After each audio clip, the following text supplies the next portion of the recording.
Hello नमस्कार दोस्तों, Dilip sir education में आप सभी का स्वागत है। आज की इस वीडियो सेशन में हम जो है साइंस के 40 मोस्ट इंपॉर्टेंट क्वेश्चन को डिस्कस करने वाले हैं। और ये क्वेश्चन ऐसे प्रश्न है जो आपके बोर्ड एग्जाम में डायरेक्ट पूछे जाते हैं और ये काफी ज्यादा चर्चित प्रश्न में रहे हैं। देखिएगा कितनी सुंदर लाइनें लिखी हुई है आपके सामने में। लिखी हुई है, अच्छे रिजल्ट लाने के लिए, अच्छे रिजल्ट जो है लाने के लिए बातों से नहीं रातों से लड़ना पड़ता है। जी हाँ बच्चों, अगर आप एक बेहतरीन रिजल्ट को लाना चाहते हैं तो आपको जो है रातों से लड़ना तो पड़ेगा ही। और ये अभी के टाइम में आपका ये अंतिम समय चल रहा है। तो आइए देखिएगा, आपको समय मिलता है 1 घंटे 30 मिनट का और टोटल 40 ऑब्जेक्टिव आप लोगों को दिए जाते हैं जो पेपर 1 होगा, टर्म 1 एग्जाम होगा। तो चलिए आज का हमारा पहला सवाल है, देखिएगा लिखा हुआ है, यदि किसी अवतल दर्पण की फोकस दूरी f दिया हुआ है और उसकी वक्रता त्रिज्या r है तो क्या होगा, इसका संबंध क्या हो जाएगा, तो क्या चीजें होगा। देखिए अगर फोकस दूरी f है और वक्रता त्रिज्या में संबंध पूछेगा तो फोकस दूरी वक्रता त्रिज्या की आधी होती है, ये आप लोग ध्यान रखिएगा। अब ऑप्शन में तो एक भी ऑप्शन में नहीं दिखाई दे रहा है, यहाँ पे कुछ और है, यहाँ पे कुछ और है, ये वाला कुछ और है, ये वाला कुछ और है। तो यहां से क्या कीजिए, आप r को फ्री कर लीजिए। जैसे ही आप r को फ्री कर लीजिएगा तो यहां से क्या हो जाएगा, देखिएगा r को जैसे ही हम फ्री करेंगे तो ये जो 2 है ना, ये f के साथ गुना हो जाएगा, मतलब 2f। तो r इक्वल टू कितना निकल कर आ गया, 2f निकल कर आ गया, अर्थात r इक्वल टू 2f। क्या निकल कर आ गया, r इक्वल टू 2f। आप देख लीजिएगा कौन सा ऑप्शन सही हो रहा है। यहाँ f इक्वल टू दिया हुआ है r/2, तब तो यही पे सही हो गया। और यहाँ r बटे दिया हुआ है ये 2f, तो ये बिल्कुल गलत होगा, ऑप्शन नंबर बी बिल्कुल सही हो जाएगा। बढ़ते हैं अगले सवाल की तरफ। 2 नंबर लिखा है, प्रकाश के परावर्तन के कितने नियम है। तो आप सभी को पता है कि जो प्रकाश की जो परावर्तन है तो उसकी 2 नियम है, चाहे अपवर्तन पूछे या परावर्तन पूछे, दोनों के 2 नियम होते हैं। आप लोग याद रखिएगा कितना नियम होते हैं, 2 नियम होते हैं। अगले सवाल की तरफ चलते हैं, क्वेश्चन नंबर 3 की तरफ। 3 नंबर में लिखा हुआ है कि समतल दर्पण द्वारा बना प्रतिबिंब क्या होता है। तो आपको पता है कि समतल दर्पण जो है सीधा प्रतिबिंब बनाता है। कैसा प्रतिबिंब बनाता है बच्चों, सीधा प्रतिबिंब बनाता है। तो इसका मतलब है काल्पनिक प्रतिबिंब। ये जो है आभासी इसको बोला जाता है और आभासी प्रतिबिंब भी बोला जाता है इसको। और आपको पता है कि ये हर हमेशा कैसा प्रतिबिंब बनाता है, तो सीधा प्रतिबिंब बनाता है। वास्तविक प्रतिबिंब हमेशा कैसा होता है, तो उल्टा प्रतिबिंब बनाता है। ये कैसा प्रतिबिंब बनाता है, उल्टा प्रतिबिंब बनाता है। ध्यान रखिएगा इन सारे प्रश्नों को। अगले सवाल की तरफ चलते हैं, देखिएगा नंबर 4 में लिखा हुआ है कि वाहनों के पश्च दृश्य के रूप में किस दर्पण का जो है उपयोग होता है। यहां पे देखिए एक वर्ड लिखा हुआ है, पश्च दृश्य दर्पण के रूप में। यह पश्च दृश्य क्या होता है पता है, साइड मिरर के रूप में। आप लोगों को पता है कि साइड मिरर के रूप में हम लोग कौन सा दर्पण का उपयोग करते हैं, तो उत्तल दर्पण का उपयोग करते हैं। हम आपकी जानकारी के लिए बता दें कि उत्तल दर्पण का उपयोग जो है पश्च दृश्य दर्पण अर्थात साइड मिरर के रूप में किया जाता है, पीछे देखने के लिए। क्यों, क्योंकि इसका जो क्षेत्र है, इसका विस्तृत क्षेत्र होता है, बड़ा क्षेत्र होता है। क्या होता है बाबू, इसका जो क्षेत्र होता है वो बड़ा होता है। अवतल दर्पण का उपयोग कहां किया जाता है, तो हजामती करने में, हजामत दाढ़ी बनाने में जो है क्या किया जाता है, इसका उपयोग किया जाता है। प्लस गाड़ी के हेडलाइट में अवतल दर्पण का उपयोग किया जाता है। आप सारा उपयोग जरूर देख लीजिएगा। और एक चीज बता दें कि जो साइंस का क्रैश कोर्स चल रहा है सब्जेक्टिव प्रश्न वाला, उसमें इन सभी का जो है हम सारा का सारा डिटेल बता रखे हैं कि इससे क्या क्या इसका उपयोग होता है, इसका उपयोग कहां कहां किया जाता है, समतल दर्पण का क्या प्रॉपर्टीज होता है, सारा हम बता रखे हैं। आप उस सीरीज को जरूर लीजिएगा। अगले सवाल की तरफ चलते हैं, नंबर 5 की तरफ।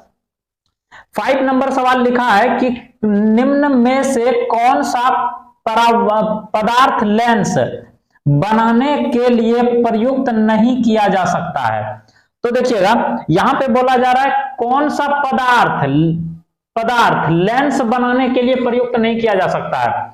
तो इसका जो सही आंसर हो जाएगा वो हो जाएगा मिट्टी। मिट्टी को जो है हम लोग लेंस वगैरह के लिए प्रयुक्त नहीं किया जा सकता है। ठीक है, अगले सवाल की तरफ चलते हैं। अगला नंबर 6 सवाल देखिएगा। 6 नंबर सवाल लिखा है कि काल्पनिक प्रतिबिंब होता है। अब अभी आप लोगों को थोड़ी देर हम पहले बताए थे इस वाले में कि काल्पनिक प्रतिबिंब को ही हम लोग आभासी प्रतिबिंब भी कहते हैं। आभासी प्रतिबिंब हर हमेशा कैसा प्रतिबिंब होता है? सीधा प्रतिबिंब होता है। Option number A is the correct answer. उल्टा प्रतिबिंब क्या होता है? ये होता है वास्तविक। क्या होता है? वास्तविक अर्थात रियल इमेज इसको बोलते हैं। इसको हम लोग रियल इमेज बोलते हैं। और जो काल्पनिक होता है उसको हम लोग बोलते हैं वर्चुअल, TUAL, वर्चुअल इमेज। ठीक है, आप लोग इसको याद रखिएगा, ये आर है, VIRTUAL, वर्चुअल इमेज बोलता है। और ये हर हमेशा सीधा प्रतिबिंब बनाता है। Option number A is the correct answer. अगले सवाल की तरफ चलते हैं। देखिएगा नंबर 7 में क्या लिखा हुआ है। 7 नंबर सवाल में लिखा है यदि f का मान 12 सेंटीमीटर है, f का मान कितना दे रखा है आपको? 12 सेंटीमीटर, तब r का मान क्या होगा? इस क्वेश्चन को आप लोग कमेंट सेक्शन में जरूर बताइएगा। हम फॉर्मूला लिख देते हैं, f इक्वल टू होता है r/2। अब आप मान पुट कीजिए, सॉल्व कीजिए और हमें आंसर कमेंट सेक्शन में जरूर लिखकर बताइएगा। अगले सवाल की तरफ चलते हैं हम। देखिएगा वाहन के अग्रदीपों में किस दर्पण का उपयोग किया जाता है? अभी हम थोड़ी देर पहले तुरंत बताए हैं कि वाहन के जो अग्रदीप है अर्थात हेडलाइट जो होती है उसमें अवतल दर्पण का उपयोग किया जाता है। उत्तल दर्पण का उपयोग हम लोग किसमें करते हैं? साइड मिरर के रूप में करते हैं। ठीक है, अगले सवाल की तरफ चलते हैं। सवाल नंबर 9 और 9 में लिखा हुआ है कि अवतल लेंस के सामने रखी वस्तु का प्रतिबिंब सदैव होता है। तो देखिए इसके सामने में रखा हुआ प्रतिबिंब, इसके सामने में रखा हुआ प्रतिबिंब ये तो सीधा बनेगा क्योंकि ये नजदीक में है।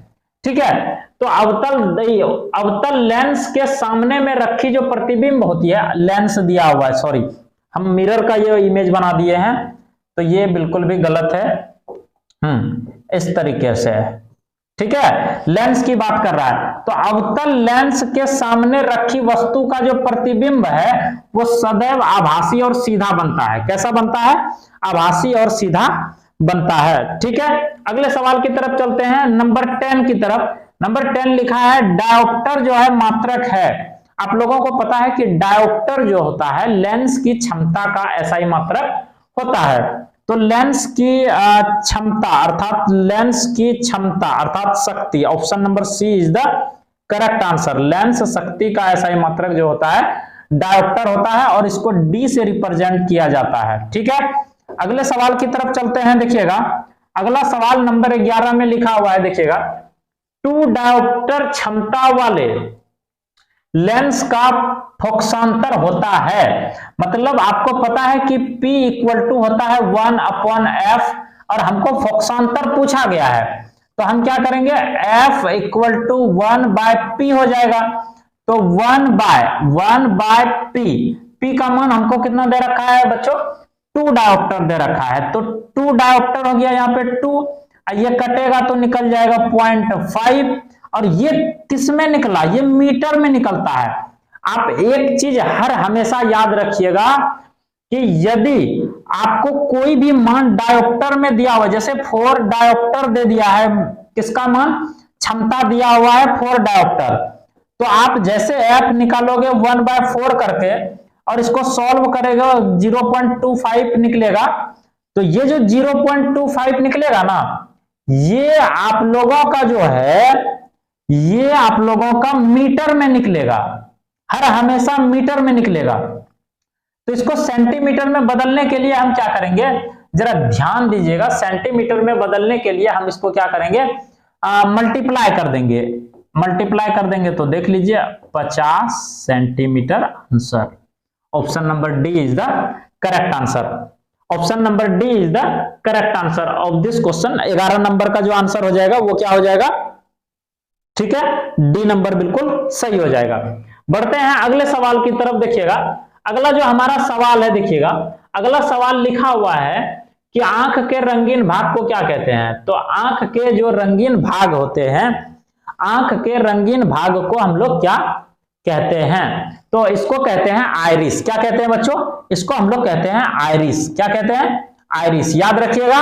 और आप लोगों से यह भी पूछा जाता है कि हमारा जो आंख है, आंख में कौन सा लेंस लगी होती है? मनुष्य की आंख में कौन सा लेंस लगा होता है?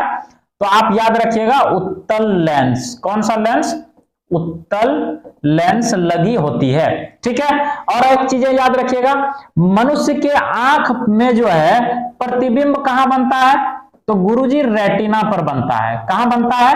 रेटिना पर बनता है। ये सारे प्रश्न आप लोगों को ध्यान रखने हैं। बढ़ते हैं अगले सवाल की तरफ। अगला सवाल जो लिखा हुआ है, मानव नेत्र के जिस भाग पर किसी वस्तु का प्रतिबिंब बनता है वह है। अभी थोड़ी देर पहले बताया कि गुरुजी रेटिना पर प्रतिबिंब बनता है। अब ये रेटिना कहां है ऑप्शन में? ऑप्शन में तो रेटिना है ही नहीं। तो हम आप लोगों को बता दें कि रेटिना एक इंग्लिश वर्ड है, इसका जो सही हिंदी हो जाता है दृष्टिपटल। ऑप्शन नंबर डी बिल्कुल सही हो जाएगा इस क्वेश्चन का। ठीक है, अगले सवाल की तरफ चलते हैं। 14 नंबर लिखा है, दिए गए समीकरण में कौन सा रासायनिक अभिक्रिया हो रही है? आप यहां पे देखिए, यहां पे एक समीकरण दिया हुआ है और यहां पे अलग अलग पार्ट में ये टूट गया। तो पूछा जा रहा है कि कौन सी अभिक्रिया हो रही है, आप लोगों को ये बताना है। तो यहां पे क्या हो रहा है, एक बड़ा यौगिक टूट करके छोटा छोटा पार्ट बना रहा है, मतलब वियोजित हो रहा है। मतलब वियोजित हो रहा है मतलब किसी बड़े पदार्थ, कोई भी बड़ा पदार्थ टूट करके अलग अलग छोटा छोटा सरल यौगिक का निर्माण करता है, तो उसको कहते हैं वियोजन अभिक्रिया। अर्थात यहां पे टूट रहा है चीजें। ठीक है, अगले सवाल की तरफ चलते हैं। अगला जो सवाल है नंबर 15, देखिएगा आप लोग। 15 नंबर सवाल में लिखा हुआ है, निम्नलिखित में कौन सी रासायनिक अभिक्रिया संतुलित है? यहां पे पूछा जा रहा है कि बैलेंस कौन सा है। अगर आप संतुलित और असंतुलित रासायनिक अभिक्रिया, मतलब संतुलित और असंतुलित करने के लिए नहीं जानते हैं तो अभी देखिए, समझिए इसको। देखिए यहां पे Na मतलब सोडियम की संख्या कितनी है? 2 है। यहां पे सोडियम की संख्या कितनी है? 1 है गुरुजी। तो ये तो बैलेंस है नहीं, पहले खत्म। अब यहां देखिए, यहां पे एल्युमिनियम की संख्या कितनी है? 4 है गुरुजी। यहां भी एल्युमिनियम 2 गुना 2, तो 2 दूना 4 हो गया। यहां ऑक्सीजन देखिए 2 दूना 4, यहां देखिए 3 यहां और 2 यहां, तो 2 गुना 3 मतलब 6 तो ऑक्सीजन है और यहां 4 ऑक्सीजन है। ये भी बैलेंस नहीं है, खत्म हो गया ये भी। यहां देखिए कॉपर Cu 2 तो है, लेकिन यहां कॉपर 1 तो है, तो ये भी खत्म, ये भी गलत हो गया। यहां Zn1, यहां भी Zn1, यहां SO4 है, यहां भी SO4 है, यहां कॉपर 1 तो यहां भी कॉपर 1 तो, मतलब ऑप्शन नंबर डी बिल्कुल सही हो जाएगा। ये वाला जो समीकरण है ये पूरी तरह क्या है? बैलेंस है। ये पूरी तरह क्या है? 15 नंबर में जो है ये पूरी तरह बैलेंस है। अब देखिएगा अगला जो सवाल है हमारे पास लिखा हुआ है, दिए गए समीकरण में किस पदार्थ का उपचयन तथा अपचयन हो रहा है? जिसमें ऑक्सीजन जुड़ रहा है उसका उपचयन होता है। देखिएगा यहां पे कॉपर में क्या हो रहा है? कॉपर में Cu, यहां पे है कॉपर, यहां है Pb। तो ये जो है Pb, यहां पे थोड़ा सा मिस्टेक हुआ है, यहां पे ये CO नहीं होगा, CuO होगा।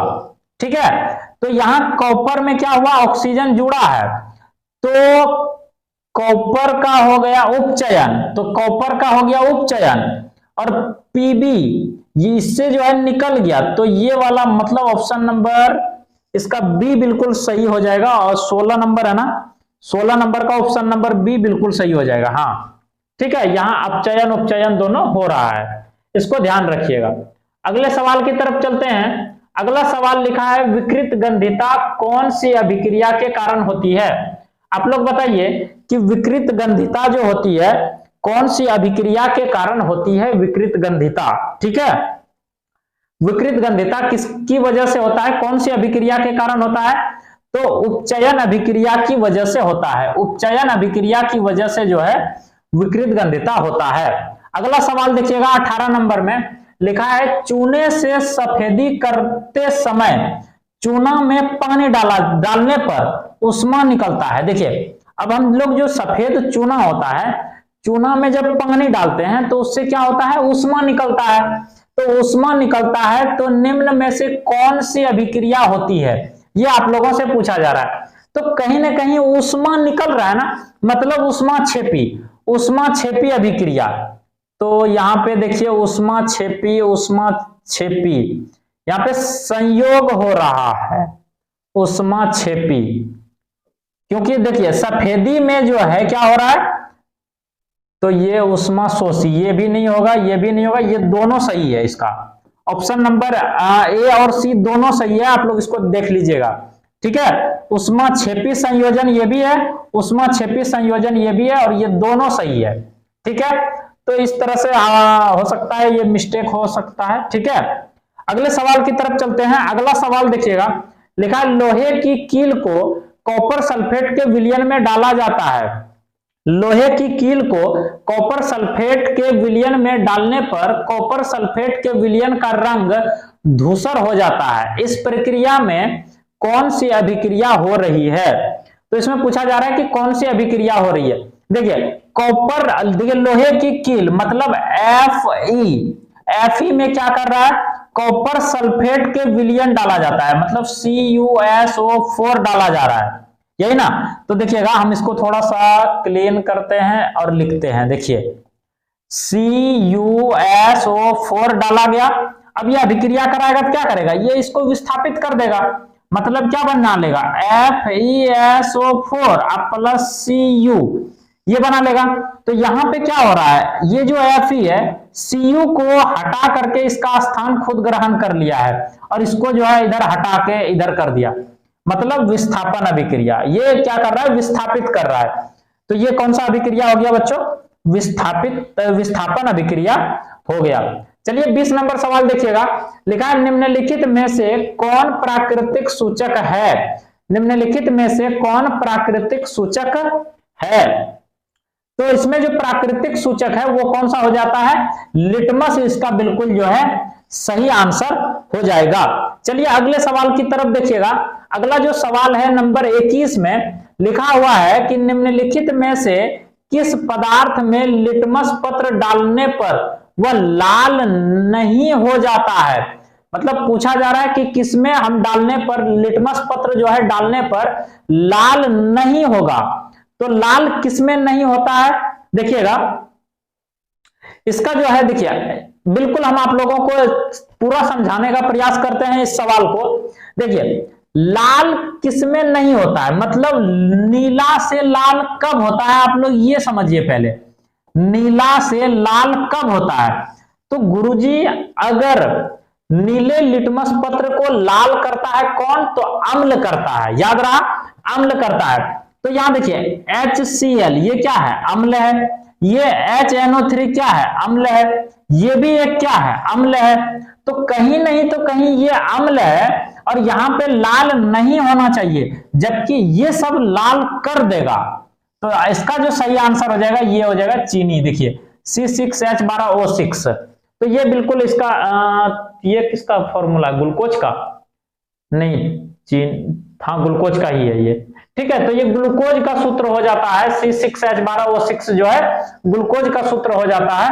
और ये लाल नहीं करता है, लाल कौन करता है, तो एसिड करता है। कौन करता है, एसिड करता है, इसीलिए आप लोग इसको ध्यान रखिएगा। चलते हैं 22 नंबर सवाल की तरफ। 22 नंबर सवाल में लिखा हुआ है कि दिए गए लवण में क्रिस्टलीकरण का जल मौजूद है। क्रिस्टलीकरण का जल मौजूद किसमें है, ये आप लोगों से पूछा जा रहा है।